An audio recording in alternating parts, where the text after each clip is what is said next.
Welcome to public சேவை. வணக்க நண்பர்களே, இன்றைக்கி ஒரு சூப்பரான இன்ஃபர்மேஷன் பற்றி பார்க்க போகிறோம். அதாவது தமிழக அரசு மூலமாக இயங்கிக் கொண்டிருக்கும் இந்து சமய அறநிலைத்துறையில் தேர்வு இல்லை, நேரடி பணி நியமனம் அப்படின்று சொல்லக்கூடிய அருள்மிகு சுப்பிரமணிய சுவாமி திருக்கோவில் எட்டுக்குடியிலிருந்து வேலைவாய்ப்பு அறிவிச்சிருக்காங்க. குவாலிஃபிகேஷன் தமிழில் எழுத படிக்க தெரிந்தால் மட்டும் போதும் அப்படின்ற சொல்லியிருக்காங்க. கடைசி நாள் 31/1/2024 இந்த டேட்டுக்குள்ளே அப்ளை பண்ணிக்கலாம். சேலரியை பொறுத்தளவுக்கு 15,300 முதல் 48,700 வரைக்கும் கொடுக்குறதா இன்ஃபர்மேஷன் கொடுத்துருக்காங்க. முழு இன்ஃபர்மேஷனையும் இந்த வீடியோ மூலமாக நாம் பார்க்கலாம். அஃபிஷியல் வெப்சைட் மற்றும் நோட்டிஃபிகேஷன் லிங்க்கை டிஸ்கிரிப்ஷனில் கொடுத்துருக்கேன். நீங்கள் டச் பண்ணிங்க அப்படின்னா இந்த பேஜுக்கு நீங்கள் வந்துடுவீங்க. இந்த பேஜில் கொடுத்துருக்காங்க பாருங்கள், அருள்மிகு சுப்பிரமணிய சுவாமி திருக்கோவில் எட்டுக்குடி நாகப்பட்டினம் மாவட்டம் அப்படின்னு சொல்லி கொடுத்துருக்காங்க. ஜாப் எப்படி டவுன்லோட் பண்ணணும் அப்படின்னு பார்த்தீங்கன்னா நோட்டிஃபிகேஷன் லிங்க்கு வேலைவாய்ப்பு அறிவிப்பு அப்படின்ற விஷயத்தை இங்கே கொடுத்துருப்பாங்க. ஸோ அதை நீங்கள் டச் பண்ணிங்க, கிளிக் பண்ணிங்க அப்படின்னா ஆட்டோமேட்டிக்காக உங்களுக்கு ஒரு பேஜ் உங்களுக்கு ஓப்பன் ஆகும். டோட்டலாக இதில் வந்துட்டு 7 பேஜஸ் கொடுத்துருக்காங்க. அருள்மிகு சுப்பிரமணிய சுவாமி திருக்கோவில் எட்டுக்குடி அப்படின்னு சொல்லியிருக்காங்க. யாரெல்லாம் இந்த ஜாபுக்காக அப்ளை பண்ணலான்னு பார்த்தீங்கன்னா உங்களுக்கு 18 வயது கம்ப்ளீட் ஆகிருக்கு அப்படின்னா நீங்கள் அப்ளை பண்ண ஸ்டார்ட் பண்ணிடலாம். 45 வயசுக்கு உட்பட்டவங்க நீங்கள் அப்ளை பண்ணலாம் சொல்லியிருக்காங்க. மற்றும் இந்து மதத்தை பின்பற்றக்கூடியவர்களாக இருக்க வேண்டும் அப்படின்ற இன்ஃபர்மேஷன் கொடுத்துருக்காங்க. பணியின் பெயரை பொறுத்தளவுக்கு எழுத்தர், கணினி பணியாளர், நாதஸ்வரம், மேளம் குழு அப்படின்னு இருக்காங்க. தோட்டம், உபயக்கோயில், திருவலகு அப்படின்ற 5 போஸ்டிங்காக எடுக்க போகிறதா இன்ஃபர்மேஷன் கொடுத்துருக்காங்க. இந்த 5 போஸ்டிங்கில் எப்படி அப்ளை பண்ணலாம் அப்படின்ற இன்ஃபர்மேஷன் பார்த்தீங்கன்னா பேஜ் 1 பேஜ் 2 வந்து அப்ளிகேஷன் ஃபார்மாக கொடுத்துருக்காங்க. இந்த பேஜை வந்துட்டு நீங்கள் டவுன்லோட் பண்ணிக்கோங்க, பிரிண்ட் அவுட் எடுத்துக்கோங்க. பிரிண்ட் அவுட் எடுத்துக்கிட்டு நீங்கள் ரைட் ஹேண்ட் சைடில் பார்த்தீங்க அப்படின்னா உங்களுடைய ஃபோட்டோ வந்து பேஸ்ட் பண்ணிக்கோங்க. அதுக்கு அடுத்தது 5 போஸ்டிங்கில் நீங்கள் எதுக்கு அப்ளை பண்ண விரும்புகிறீங்களோ அதை நீங்கள் இங்கே மென்ஷன் பண்ணிக்கோங்க. அதுக்கடுத்து கீழே பார்த்தீங்க அப்படின்னா பெயர் கேட்டிருக்காங்க, உங்களோட பெயர் எழுதிக்கோங்க. அதுக்கு அடுத்தது தந்தை, கணவர், பாதுகாவலர் அப்படின்னு சொல்லி கொடுத்துருக்காங்க. தந்தை பெயர் அப்படின்னா நீங்கள் வந்து டிக் கொடுத்துக்கோங்க. நீங்கள் மேரேஜ் ஆனவங்க அப்படின்னா கணவர் அப்படின்னு கொடுத்துட்டு உங்களுடைய கணவர் பெயர் மென்ஷன் பண்ணிக்கிட்டாலே போதுமானது. அதுக்கு அடுத்தது பார்த்தீங்கன்னா பிறந்த தேதி மற்றும் வயது சான்றிதழ் கேட்டிருக்காங்க. ஸோ அதற்கான ப்ரூஃப் ஏதாவது நீங்கள் வைக்கிற மாதிரி இருக்கும். உங்களுடைய பிறந்த தேதிக்கான டீட்டெயில்ஸ் கேட்டிருக்காங்க. அதுக்கு அடுத்தது நீங்கள் பாலினம் கேட்டிருக்காங்க. நீங்கள் ஆணா பெண்ணா அப்படின்ற இன்ஃபர்மேஷனை பற்றி கொடுக்கணும். ஃபைனலாக பார்த்தீங்க அப்படின்னா 5வது பாயிண்ட்டாக நிரந்தர முகவரி கேட்டிருக்காங்க. அதை நீங்கள் இங்கே மென்ஷன் பண்ணிக்கோங்க. அதுக்கு அடுத்தது பார்த்தீங்கன்னா 6வது பாயிண்ட்டாக உங்களுடைய 12 டிஜிட் இலக்க ஆதார் நம்பர் கேட்டிருக்காங்க. ஸோ அதையும் நீங்கள் வந்து ஆதார் அட்டையும் இணைக்கணும் அப்படின்னு சொல்லியிருக்காங்க. ஸோ இங்கே மென்ஷன் பண்ணிக்கோங்க. 7வது பாயிண்ட்டு பார்த்தீங்கன்னா தொலைபேசி எண் அல்லது கைபேசி எண் அப்படின்ற விஷயத்த சொல்லியிருக்காங்க. நீங்கள் பர்மனெண்ட்டாக யூஸ் பண்ணி கொண்டு இருக்கிற ஒர்க் ஆகிருக்கிற மொபைல் நம்பரை நீங்கள் இங்கே மென்ஷன் பண்ணிக்கோங்க. அதுக்கு அடுத்தது பார்த்தீங்க அப்படின்னா உங்களுடைய மதம் அப்படின்னு கேட்டிருக்காங்க, உங்களுடைய கம்யூனிட்டி கேட்டிருக்காங்க. உங்களோட கம்யூனிட்டி என்னவோ ஸோ அதை நீங்கள் வந்துட்டு 9வது பாயிண்ட்டில் மென்ஷன் பண்ணிக்கோங்க. அதுக்கடுத்து 10வது பாயிண்ட்டு பார்த்தீங்கன்னா விண்ணப்பதாரர்கள் 1/1/2024 அன்னைக்கு வந்துட்டு பார்த்தீங்கன்னா உங்களுக்கு 18 வயது பூர்த்தி அடைஞ்சிருக்கணும் அப்படின்னு சொல்லியிருக்காங்க. ஸோ அதையும் நீங்கள் வந்து எஸ்னா ஆம்னு கொடுத்துருங்க, அங்கே மென்ஷன் பண்ணிக்கோங்க. அதுக்கு அடுத்தது பார்த்தீங்க அப்படின்னா உங்களுடைய ஏஜை போட்டுட்டிங்க அப்படின்னா அதுக்கு அடுத்தது 11வது பாயிண்ட்டை பார்த்தீங்கன்னா கல்வி தகுதி அப்படின்னு கேட்டிருக்காங்க. ஸோ இந்த ஜாபுக்கு நீங்கள் அப்ளை பண்ணுறதுக்கு எந்த விதமான கல்வி தகுதியும் தேவையில்லை. எழுத படிக்க தெரிந்தால் போதும் மட்டுமே அப்படின்ற விஷயத்த சொல்லியிருக்காங்க. சில போஸ்டிங்க்கு பணிக்கு பார்த்தீங்கன்னா 10ஆம் வகுப்பு படிச்சிருக்க வேண்டும் சொல்லியிருக்காங்க. ஸோ உங்களுக்கு குவாலிஃபிகேஷன் இருக்குன்னா நீங்கள் வந்துட்டு என்ன படிச்சிருக்கீங்களோ ஸோ நீங்கள் அதை இங்கே மென்ஷன் பண்ணிக்கோங்க. அப்படி இல்லை அப்படின்னா நீங்கள் ஜஸ்ட் பிளாங்காக விட்டாலே போதுமானது.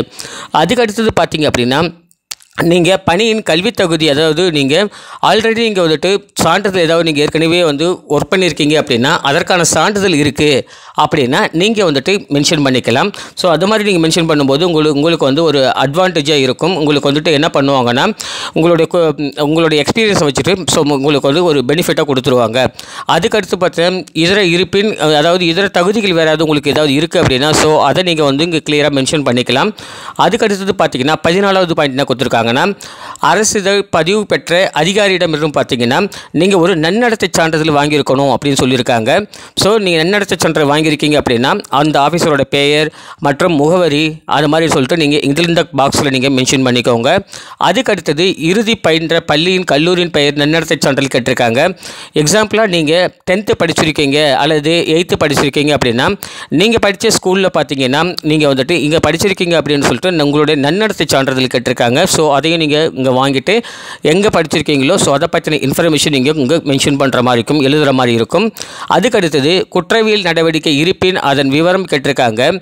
நீங்கள் வந்து ஏற்கனவே வந்து அது உங்கள் மேலே கேஸ் ஏதாவது இருக்குது அப்படின்னா இருக்குன்னா பதிவு செய்யப்பட்டுள்ளதான்னா ஆம் இது கொடுத்துருங்க, இல்லை நிலுவையில் இருக்குன்னா நிலுவையில் சொல்லுங்க, தண்டனை ஏதாவது பெற்றிருந்தீங்க அப்படின்னா ஸோ அதை பற்றின டீட்டெயில் கேட்டிருக்காங்க. ஸோ நீங்கள் கொடுத்துட்டு இங்கே வந்துட்டு நீங்கள் டீட்டெயில்டாக மென்ஷன் பண்ணிக்கோங்க என்ன ரீசனுக்காக வந்துட்டு சப்போஸ் உங்கள் மேலே கேஸ் போட்டிருக்காங்க அந்த மாதிரி இன்ஃபர்மேஷன் கொடுத்துக்கலாம். அதுக்கடுத்து 17வது பாயிண்ட் பார்த்தீங்க அப்படின்னா உங்களுக்கு பணியின் முன் அனுபவம் ஏதாவது இருப்பின் அந்த நிறுவனத்தின் பெயர் கேட்டிருக்காங்க. ஸோ அதாவது நீங்கள் ஒர்க் பண்ணுறீங்க அப்படின்னா அந்த பணியோட நிறுவனத்தினோட பெயர் கேட்டிருக்காங்க. ஸோ அதை மென்ஷன் பண்ணிக்கோங்க. அதுக்கடுத்தது பொதுவானவை அப்படின்னு கொடுத்துருக்காங்க. ஸோ அது நீங்கள் எதுவும் மென்ஷன் பண்ணிக்க வேண்டாம்.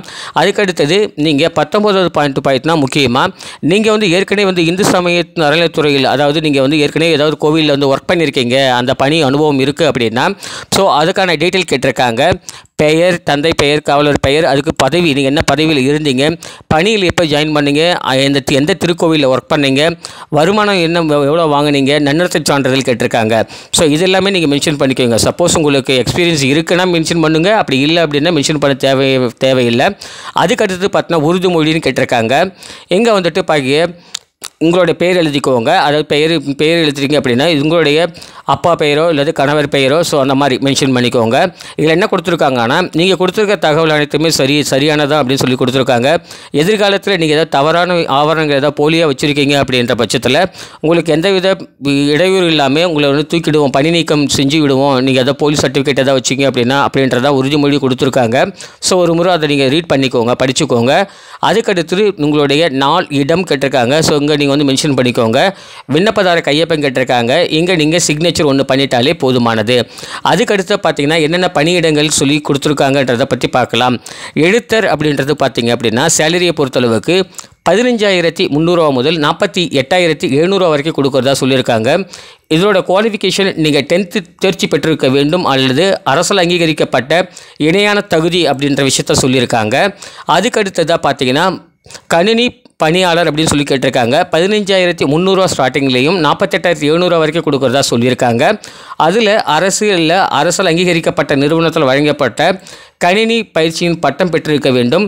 தமிழில் ஆங்கிலம் தட்டச்சு தெரிஞ்சிருக்க வேண்டும். அதாவது உங்களுக்கு டைப் ரைட்டிங் தெரிஞ்சிருக்க அப்படின்னா உங்களுக்கு பெனிஃபிட்டாக இருக்கும் அப்படின்ற விஷயத்தை சொல்லியிருக்காங்க.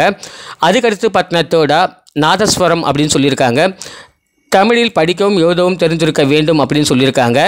தமிழ்நாடு அரசு பல்கலைக்கழக மானியக் குழுவின் மூலமாக இசைப்பள்ளியில் தொடர்புடைய பிரிவில் சான்றிதழ் வைத்திருக்க வேண்டும் அப்படின்ற விஷயத்த சொல்லியிருக்காங்க. அதாவது நாதஸ்வரத்தில் பார்த்தீங்கன்னா மேலம் குழு அப்படின்ற விஷயத்துக்காக எடுக்கிறாங்க. இசைக்கல்லூரியில் வந்துட்டு நீங்கள் வந்து சான்றிதழ் வச்சுருக்கீங்க அப்படின்னா உங்களுக்கு நல்ல பெனிஃபிட்டாக இருக்கும். அதுக்கடுத்தது தோட்டம் அப்படின்னு கொடுத்துருக்காங்க, திருவழகுன்னு கொடுத்துருக்காங்க.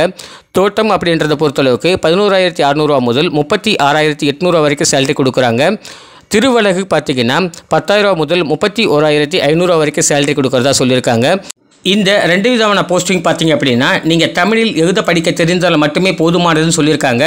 ஸோ யாரெல்லாம் வந்துட்டு குவாலிஃபிகேஷன் தகுந்த மாதிரி கொடுத்துருக்காங்களோ ஸோ அந்த பணிக்காக நீங்கள் அப்ளை பண்ணிக்கலாம். அல்லது உங்களுக்கு வந்து தமிழ் எழுத படிக்க தெரியணும் மட்டும் போதும் அப்படின்னு சொல்கிறதுக்கு அதுக்கான டாக்குமெண்ட்ஸ் டீட்டெயில்ஸ் எல்லாம் கேட்டிருப்பாங்க, செக் பண்ணிக்கலாம். அதுக்கடுத்தது பார்த்தீங்கன்னா விண்ணப்ப படிவத்தை பொறுத்தளவுக்கு அது அஃபிஷியல் வெப்சைட் கொடுத்துருக்காங்க. www.hrca.tn.gov.in அப்படின்ற இணையதளம் மூலமாகவே நீங்கள் வந்து பெற்றுக்கொள்ளலாம், அதாவது டவுன்லோட் பண்ணிக்கலாம்னு சொல்லியிருக்காங்க. அல்லது நீங்கள் அருள்மிகு சுப்பிரமணிய சுவாமி திருக்கோவில் என்ற பெயர் பக்கத்தில் வந்து பதிவிறக்கம் செய்து கொள்ளலாம் அப்படின்ற விஷயத்த சொல்லியிருக்காங்க. விண்ணப்பங்கள் எல்லாத்தையுமே நீங்கள் பூர்த்தி செய்து தேவையான டாக்குமெண்ட்ஸ் எல்லாமே இணைச்சி நீங்கள் 31/1/2024 அன்று மாலை 5:45 திருக்கோவிலுக்கு வந்து அனுப்பணும் அப்படின்ற இன்ஃபர்மேஷன் கொடுத்துருக்காங்க. நீங்கள் போஸ்ட் மூலமாக அனுப்ப வேண்டியது இருக்கும். அட்ரஸை பொறுத்தளவுக்கு எந்த அட்ரஸுக்கு நீங்கள் அனுப்பணும் அப்படின்னு பார்த்தீங்கன்னா செயல் அலுவலர் அருள்மிகு சுப்பிரமணிய சுவாமி திருக்கோவில் 8 குடி திருக்குணகுலை வட்டம், நாகப்பட்டினம் மாவட்டம். மின்னஞ்சல் கொடுத்துருக்காங்க 610 204 அப்படின்னு சொல்லி கொடுத்துருக்காங்க. ஸோ அதுக்கடுத்தது பார்த்திங்கன்னா சில வழிமுறைகள், அதாவது நிபந்தனைகள் கொடுத்துருக்காங்க. என்னென்ன நிபந்தனைகள்லாம் கொடுத்துருக்காங்க அப்படின்னு இன்ஃபர்மேஷனை வந்துட்டு நீங்கள் வந்து கிளியராக ரீட் பண்ணி செக் பண்ணி பாருங்கள். ஸோ 1/1/2024 படி பார்த்தீங்கன்னா 18 வயசு பூர்த்தடைந்ததாகவும் 45 உட்பட்டு மேற்கொண்டவராகவும் இருக்க வேண்டும் சொல்லியிருக்காங்க. இந்து மதத்தை பின்பற்றவராகவும் இறை நம்பிக்கை அனுபவமுடையவராகவும் இருக்க வேண்டும் அப்படின்ற விஷயத்தை கிளியராக சொல்லியிருக்காங்க. அதுக்கடுத்து தேர்ட் பார்த்தீங்கன்னா ஒவ்வொரு பதவிக்கும் தனித்தனி விண்ணப்பங்கள் அனுப்பப்பட வேண்டும் அப்படின்னு சொல்லியிருக்காங்க. ஃபார் எக்ஸாம்பிள் பார்த்தீங்க அப்படின்னா நான் வந்துட்டு 10th படிச்சிருக்கேன் அப்படின்ற பட்சத்தில் நான் எல்லாமே இந்த 3 போஸ்டிங்க்குமே அப்ளை பண்ண விருப்பப்படுறேன் அப்படின்னா தோட்டம், அதுக்கடுத்து திருவழகு, அதுக்கடுத்தது பார்த்தீங்க அப்படின்னா அங்கே 10th உங்களுக்கு கொடுத்துருக்காங்க எழுத்தர் அப்படின்னு சொல்லி கொடுத்துருப்பாங்க. ஸோ நான் இந்த 3 போஸ்டிங்குமே அப்ளை பண்ணலாம். ஆனால் தனித்தனியான அப்ளிகேஷன் ஃபார்ம் வந்துட்டு நம்ம ஃபில் பண்ணுற மாதிரி இருக்கும். டாக்குமெண்ட்ஸ் எல்லாமே நீங்கள் செப்பரேட்டாக நீங்கள் வச்சுட்டு நீங்கள் கொரியர் சென்ட் பண்ணுற மாதிரி இருக்கும். ஸோ அதுக்கான இன்ஃபர்மேஷன் தான் வந்துட்டு இந்த தேர்ட் பாயிண்டில் உங்களுக்கு கொடுத்துருக்காங்க. அதுக்கடுத்து பார்த்தீங்கன்னா அதாவது அவங்க கொடுத்துருக்கிற டேட்டுக்குள்ளே வந்துட்டு விண்ணப்பங்கள் வந்துட்டு ஏற்றுக்கொள்ளப்படும், இல்லை அப்படின்னா ஸோ உங்களுக்கு வந்துட்டு ஏற்றுக்கொள்ளப்படாது அப்படின்ற விஷயத்தை கொடுத்துருக்காங்க. அதுக்கு அடுத்ததாக 5வது பாயிண்ட் என்ன சொல்லியிருக்காங்கன்னா விண்ணப்பத்துடன் கல்வி தகுதிக்கான சான்றிதழ் கேட்டிருக்காங்க. அதாவது கூடுதலான கல்வி தகுதிக்கான சான்றிதழ் வச்சுருக்கீங்கன்னா நீங்கள் ஜெராக்ஸ் காப்பி எடுத்துக்கோங்க. உங்களுடைய ஆதார் அட்டை, வாக்காளர் அட்டை, அதுக்கடுத்து பார்த்தீங்கன்னா குடும்ப அட்டை, பிற ஆவணங்கள் சொல்லியிருக்காங்க. அதாவது உங்களுக்கு வந்து நன்னடத்தை சான்றிதழ்லாம் கேட்டிருக்காங்க இல்லைங்களா, அதெல்லாம் பற்றின நீங்கள் எல்லாத்துலேயுமே நீங்கள் ஜெராக்ஸ் காப்பி எடுத்துக்கணும். ஜெராக்ஸ் காப்பி மட்டுமே நீங்கள் அனுப்ப வேண்டும் அப்படின்ற இன்ஃபர்மேஷனையும் கொடுத்துருக்காங்க. ஸோ நீங்கள் எல்லாத்துலேயுமே ஜெராக்ஸ் காப்பி எடுத்துகிட்டு அட்ரஸ்டட் நீங்களே பண்ணிவிடுங்க. பண்ணிவிட்டு அதுக்கடுத்து உங்களோட டிசி சர்டிஃபிகேட்டும் கேட்டிருக்காங்க. ஸோ அதையும் நீங்கள் இணைச்சிக்கோங்க. இது எல்லாமே நீங்கள் வச்சு தான் நீங்கள் வந்து டைரெக்டாக வந்துட்டு நீங்கள் கொரியர் சென்ட் பண்ணுற மாதிரி இருக்கும் அப்படின்னு சொல்லியிருக்காங்க. ஸோ நீங்கள் அனுப்பின பிறகு திருக்கோவில் மூலமாக உங்களுடைய டீட்டெயில்ஸ் எல்லாமே செக் பண்ணி பார்ப்பாங்க. நீங்கள் கொடுத்துருக்க ஆவணங்கள் அனைத்தும் சரியானதாக இருக்கிற பட்சத்தில் மட்டும்தான் உங்களுக்கு வந்துட்டு உங்களுடைய கால் லெட்டர் அனுப்புவாங்க. கால் லெட்டர் அல்லது மொபைல் மூலமாக இன்ஃபர்மேஷன் தெரிவிப்பாங்க நேர்காணலுக்கு வர சொல்லிட்டு. ஸோ நீங்கள் நேர்காணலில் போய்ட்டு நீங்கள் கலந்து கொண்டாலே போதுமானது. கலந்து கொண்டுட்டு அவங்க கேட்குற கொஸ்டின்ஸுக்கெல்லாம் நீங்கள் ஆன்சர் பண்ணிட்டீங்கன்னா உங்களுக்கு ஜாப் ஆப்பர்ச்சுனிட்டி உங்களுக்கு கொடுத்துருவாங்க. ஸோ இதுதான் இன்ஃபர்மேஷனை கொடுத்துருக்காங்க. வேறு ஏதாவது உங்களுக்கு தகவல் தேவைப்படுது, வேறு ஏதாவது டவுட் இருக்குன்னா கமெண்ட் பாக்ஸில் கேளுங்க. கண்டிப்பாக நம்ம சைட்லேருந்து உங்களுக்கு ஹெல்ப் பண்ணுறோம். தேங்க்யூ ஃபார் வாட்சிங்.